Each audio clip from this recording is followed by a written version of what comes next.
시청자 여러분 안녕하십니까? VOA 뉴스투데이 시작합니다. 이 네팔 정부가 유엔 안보리 대북결의 이행 차원에서 다음 달 말까지 네팔에 있는 북한 사업체들을 모두 철수하라고 요구한 것으로 알려졌습니다. 미 국무부 당국자가 네팔을 방문해 대북 제재 이행을 촉구한 뒤 나온 조치입니다. 김칸희 기자가 보도합니다. 네팔에서 북한 측이 운영하고 있는 사업체는 음식점 6개와 소프트웨어 회사 2개, 그리고 병원 1개입니다. 네팔 정부는 이들 북한 사업체 9곳에 대해 다음 달 말까지 철수 요구를 전달한 것으로 알려졌습니다.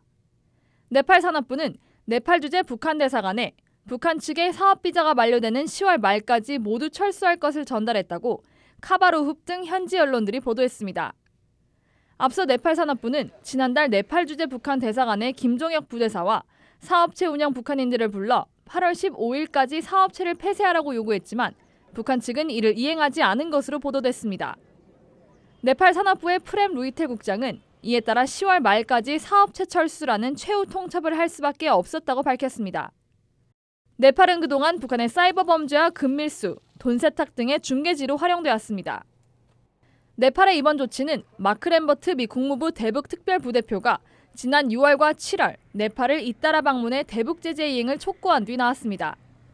네팔 주재 북한 대사관 측은 비자 기간 만료 이후 네팔에 불법 체류하며 불법 노동 행위를 하다 적발된 북한 노동자 14명에 대한 비자 연장 로비를 벌인 것으로 알려졌습니다. 비동맹 국가의 대북 제재 이행 참여는 중요한 신호이며 북한을 더 고립시킬 것이라는 분석이 나옵니다. This is the cost of them doing illicit business. Kind nobody in the world likes. Nobody likes that happening and when they get a sense that the North Koreans may be using their territory to do it. 브라운 교수는 또 올해 말까지 북한 노동자 전원 복귀 소환을 의무화한 유엔 안보리 대북 결의가 네팔 정부의 북한 기업체 철수 조치를 이끌었을 것으로 분석했습니다. VOA 뉴스 김칸입니다. 선박 간 불법 환적은 북한의 대표적인 제재 회피 방법으로 국제사회가 주목하고 있죠. 이 불법 환적에는 다국적의 조직과 개인이 관여하는 만큼 단속을 위해서는 국제 공조가 핵심이라고 전문가들은 지적하는데요. 유엔 안보리 대북제재위원회 전문가 패널을 지낸 전문가를 오택성 기자가 인터뷰했습니다. 최근 공개된 유엔 안보리 대북제재위원회 전문가 패널 보고서에서 가장 중요하게 다뤄진 문제는 북한의 불법 환적입니다.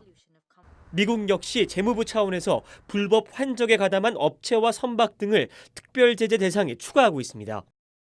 2018년까지 5년간 유엔 안보리 대북제재위원회 전문가 패널에서 해상 전문가로 활동한 닐 와츠 전 위원은 북한은 공해상 선박 간 불법 환적 단속이 어려운 점을 노려 불법 활동을 이어가고 있다고 밝혔습니다. To reduce the chances of surveillance detecting vessels, they use vessels that have removed all identifiable features, such as their flag, any identifiers on the funnel, even changed the names and modified IMO numbers. So they've changed their tactics to make it very difficult to identify who is assisting them. 와츠 전 의원은 또 선박 간 환적 자체는 정상적인 활동이지만 북한과의 환적은 불법인 만큼 이를 확인하는 작업이 첫 단계라고 지적했습니다. 이어 해당 선박 식별 작업 후 돈 거래를 확인해야 하는데 유령 회사들을 앞세워 쉽지 않다고 설명했습니다. Where it's not clear which is the beneficial owner because they use things such as front companies. Invariably, the ship-to-ship transfers are arranged through multiple brokers in multiple countries. That makes it very difficult to follow the money, which is normally 그럼에도 북한은 통상 신뢰할 수 있는 소수의 인물들을 통해 거래에 나서는 만큼 이들에 대한 충분한 정보를 획득하는 게 불법 환적 적발의 핵심이라고 지적했습니다. 와츠 전 의원은 이를 위해서 국제 공조를 거듭 강조했습니다. Each one has one or two pieces of the puzzle, and only by them cooperating can you put all the pieces together to form a coherent picture and find out who are the individuals and entities behind these smuggling networks.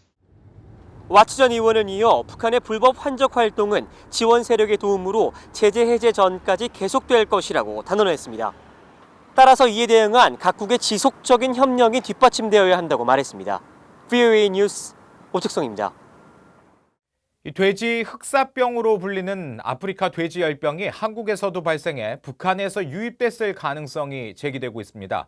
수의 방역 체계가 열악한 북한은 돼지열병이 발생했던 지난 5월 이 한국 측의 방역 협력 제안을 사실상 거부했었는데 지금이라도 공동 방역이 필요하다는 지적이 나옵니다. 조은정 기자가 취재했습니다. 한국 정부 당국은 치사율이 100%에 이르는 아프리카 돼지열병이 북한과 인접한 경기도 파주에서 확인됐고 연천에서는 의심 신고가 접수됐다고 밝혔습니다. 돼지열병이 발생한 파주의 축산 농가는 직선 거리로 북한과 10km 이내에 위치해 있습니다. 최근 태풍으로 남북 접경 지역에 많은 비가 내려 북한에 있던 야생 멧돼지 등이 떠내려오면서 바이러스가 전파됐을 가능성이 거론되고 있습니다. 북한은 앞서 지난 5월 자강도의 협동농장에서 아프리카 돼지열병이 발생한 뒤 국제기구에 발병 사실을 보고해 전국 확산 가능성이 추정됐었습니다.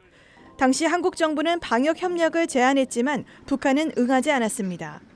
북쪽에 있는 돼지열병이 남쪽으로 옮아올 수도 있기 때문에 그런 것들은 사실은 이제 미리 방역을 했더라면은 그런 점에서 조금 좋은 결과가 있을 텐데.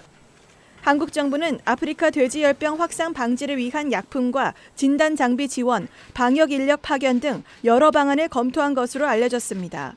전문가들은 사태의 심각성을 감안하면 지금이라도 남북 공동 방역을 다시 추진해야 한다고 강조했습니다. 사실 100% 이룰 정도로 엄청난 거거든요. 그리고 전염성도 너무 강하고 또 백신도 없고 해가지고 굉장히 급한 상황이라 북한도 이게 가만히 있다가는 아주 큰 피해를 보게 되거든요. 아프리카 돼지열병은 유럽을 거쳐 지난해 8월 중국에서 발병한 이래 몽골, 베트남, 캄보디아, 북한, 라오스 등 아시아 지역에 급속도로 퍼졌습니다. 북한은 돼지열병 발병을 국제기구에 보고한 이후 추가 상황을 전혀 알리지 않고 있습니다. 전문가들은 북한의 동물 전염병 방역 연구가 부족하고 약품과 장비도 갖추지 못하고 있다면서 아프리카 돼지열병 확산을 막기 위한 공동 방역을 북한이 수용해야 한다고 강조했습니다. VOA 뉴스 조은정입니다.